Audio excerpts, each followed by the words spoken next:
Any illness that has a terminal date is referred to as terminal illness. When the doctor gave a prognosis that the person will die in 24 months or less, depending on the whether US or in Canada, some companies will pay 50% of the face value or to a maximum of $100,000. Just imagine somebody have a terminal illness benefit.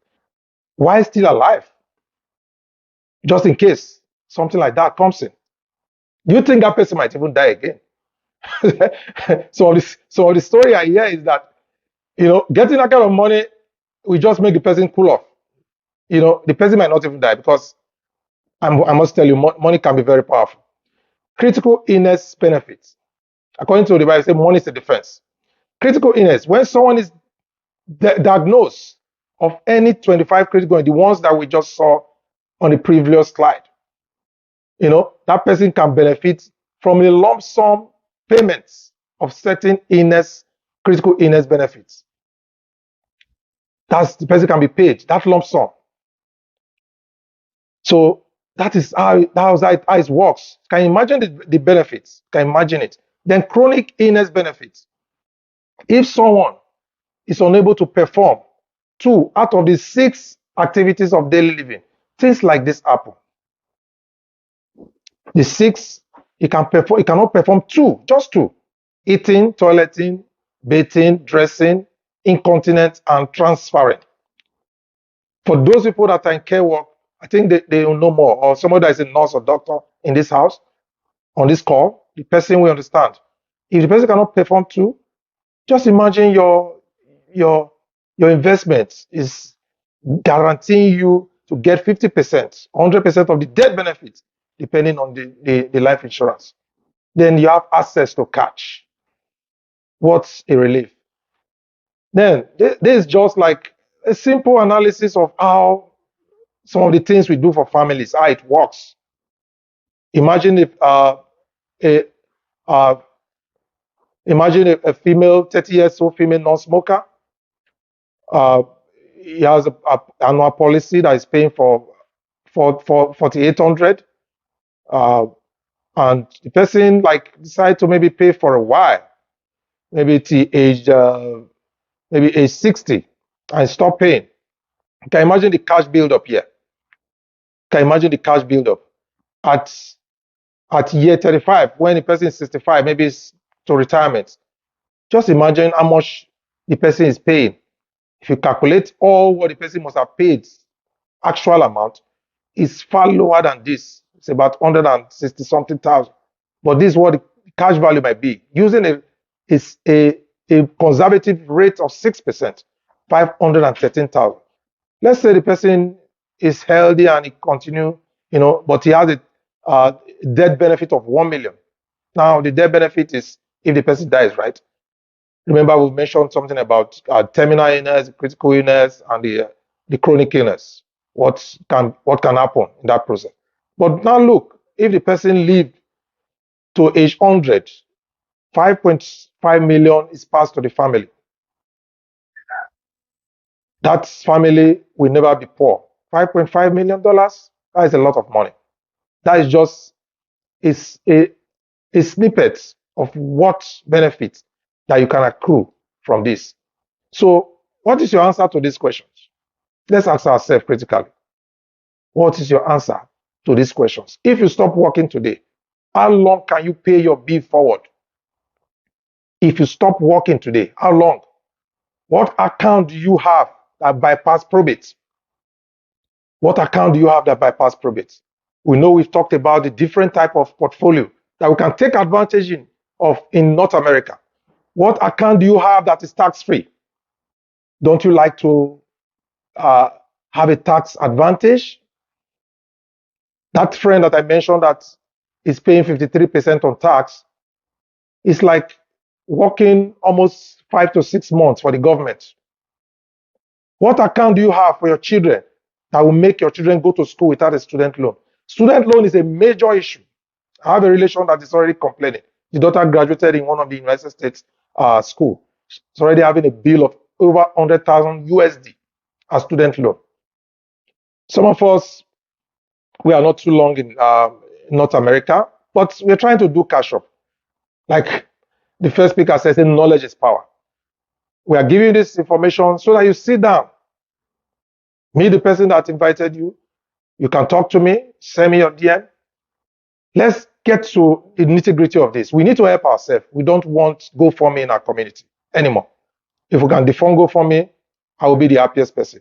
People are living paycheck to paycheck. So they find it difficult, or they don't know the value of what they need to do, or they are ignorant. Now, there's an opportunity for us here. Over the next few years, the Canadian wealth landscape is expected to shift tremendously as an estimated 1 trillion intergeneration transfer changes hands from the baby boomers to the succeeding generation. Moreover, in 2019, Insured Retirement Industry Study shows that nearly 45% of boomers have no retirement saving at all. That's one of the reasons why we are doing this. So if you are here today, congratulations. You must pick something today. We are giving you an opportunity to make extra. I know it's difficult. It's challenging. But if something has been placed in your heart and you see an opportunity that will give you the leverage of making something extra without taking extra shift or clocking in and clocking out, won't you do that? 3 ways of making money. 3 ways. You can make money by your personal efforts. 90% of us in North America belong to that category. 19% of us are in that category. 2, people make money for you or with you. Underline that word, for you or with you. If you have a company that people works for you, they're making money for you. But in our own case, we make money with you. And I will explain. 3, you make money. Money makes money for you. That is the most interesting part. We are going to break it down further. Just mark it. 3 ways of making money. I'm quite sure some of us must have seen this, the cash flow quadrant. For business students, it's a very familiar, whatever. We are going to look at it, right? Where would you like to belong? Well, let me break it down. The cash flow quadrant was propagated by the popular author, a business mogul, Robert Kiyosaki. Yeah, you see these 4 quadrants. I want us to take a critical look at it and tell me where you belong. No, now. I mean, many of us are on the E part. Many of us are there, and we are so comfortable to be there. The reason being that you are sure in every 2 weeks something will come in, right? Employee determines your time, your income, your works, and just get it clear. They cannot pay you for your works. As a branch manager back then in Nigeria, do you know how we calculate how you are making your profit in your branch? Each person that you have in your branch should be able to make times 10 of the income. That's why you see banks, they declare billions. So they will never pay you your worth, and they will use your time. You have a job, it's nice, it's very nice. But after staying in that job for a while, can you start thinking of making a change of a twist? If you see an opportunity for you to do something else that can give you that leverage,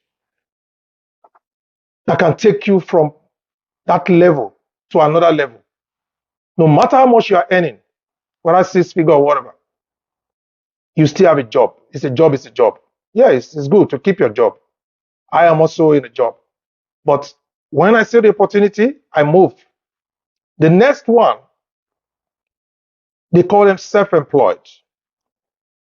The irony of it that most self-employed people, they thought they are business owners. They don't know the difference. Anytime you decide to go on vacation or the person is sick, the business go to sleep. Just like the employer, the employee. You don't have time. You use 100% of your time to make 100% of your income. So when we say we're moving people from financial, from moving them to financial independence, this is what we are saying. Yes, today you're an employee. Maybe you want to be a so you want to open a store. Maybe, I mean, most of our people, they come and open Nigerian store, right? You have to monitor your staff. You have to be there 24/7 because you don't want it to steal or pilferage from clients and customer and all that, right? But where we are taking you to is the other part of the quadrant. You own a system, plus people work with you. I don't want to use the word for you. In World Financial Group, in our company, we have a system that's already established. So for a business owners, we leverage on others, on each other.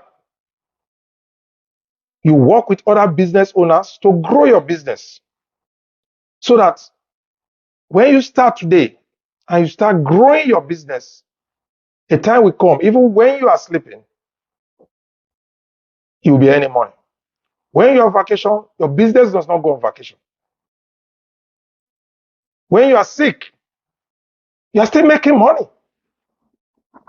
Even when you travel for any occasion, that's why they have a lifestyle. If you love to work at your own pace, that's the place for you. If you love a lifestyle, traveling, visiting places, that's the place for you. If you love making extra income or building a business for yourself and for your family, this is where we're talking about. Business owners and leverage. Then the last one, this is when your investment is working for you. Then we'll go to the nitty-gritty. Well, just to let you know, procrastination is like a credit card. It's a lot of fun until you get the bill. And this was by Christopher Parker. I choose to end here and thank